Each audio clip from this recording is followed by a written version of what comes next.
Let's kick this off. You probably think the Canadian corporate world is fair, right? A totally level playing field where everyone has a voice? Well, think again.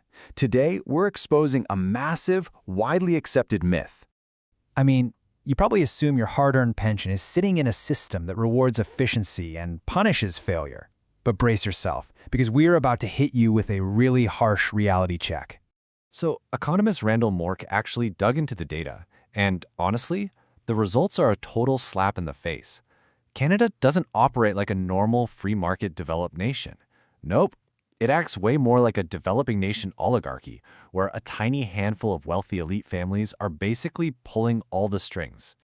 Let's dive right into Section 1, Data Slop, looking at comprehensive underperformance. The numbers here expose a glaring, uncomfortable truth. Canadian companies are highly inefficient. They demand significantly more resources to produce the exact same output as their global rivals. Just look at this. Sweden hits 23% productivity growth. The US, they're at 19%. And Canada, a totally pathetic 10%. That right there is the literal cost of a corporate oligarchy. And look, this isn't just some boring academic theory. This directly hits your wallet. We're talking depressed share prices, stagnant worker wages, and historically higher unemployment. It is literally suffocating the value of your pension.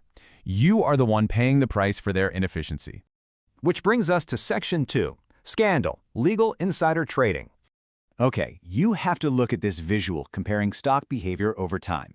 In the US, stock prices jump instantly on the exact day a corporate takeover is publicly announced. Boom, the market reacts fairly. But in Canada, prices secretly creep up for months before the public even hears a whisper about it. The logic is completely undeniable here. Insiders are quietly front-running the market using secret info. And the craziest part?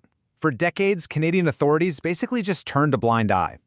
They effectively permitted this incredibly lucrative insider trading for the elite. Get this, the country didn't see its very first genuine criminal conviction for insider trading until 2010. 2010. That is an absolutely absurd timeline for a major global economy. Moving right along to Section 3, the mastermind behind all of this, pyramiding. So how do they do it? Well, the whole system relies on what we call dual-class shares. Basically, it's one rule for them and another for you. Insiders issue themselves special shares with multiplied voting rights. Take 2010, for example, when Magna's controlling shareholder cashed out at a ridiculous 1,800% premium. Major pension funds objected, but regular votes meant absolutely nothing. But the ultimate weapon in their arsenal is pyramiding. It's shockingly simple and somehow totally legal. A family just uses layers upon layers of holding companies, step 1, step 2, step 3, and suddenly they control a massive corporate empire that vastly exceeds their actual personal wealth. Just look at the math on this breakdown. It's absurd. A controlling shareholder can wield near 100% dictatorial voting power over a massive corporation while risking almost zero of their own cash. If the company fails, well, normal shareholders like you lose. But if it wins, the insiders keep total control. It's wild. Let's look at Section 4, History's Trap, and ask, why Canada? Why is Canada stuck in a system favored by developing nations? Well, look at the history. President FDR wiped out American robber barons way back in the 1930s using targeted tax laws. The UK fixed their broken takeover system in 1968, and Canada? Lawmakers did absolutely nothing. They actively chose to protect the wealthy elite. In fact, Mark's data shows a completely anti-democratic trend. Instead of dying out, these family-controlled pyramids actually saw a massive resurgence during the Trudeau era of the 1970s. The political environment essentially gave these corporate dynasties a giant blank check to expand their grip on the economy. So where do we go from here? Let's wrap up with Section 5, Conclusion and Critique, the way out. Now, Mork's data is a massive wake-up call, for sure. But we do need to be a little critical here.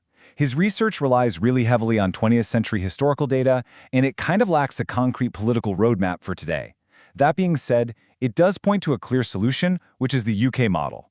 We desperately need massive institutional investors like your pension funds to step up, become vocal activists, and actually fight back. I want to leave you with this provocative thought. Until true shareholder democracy is actually enforced, are you comfortable letting a few privileged families gamble with your retirement? Keep questioning the system. Never assume your money is working for you when it might just be working for them.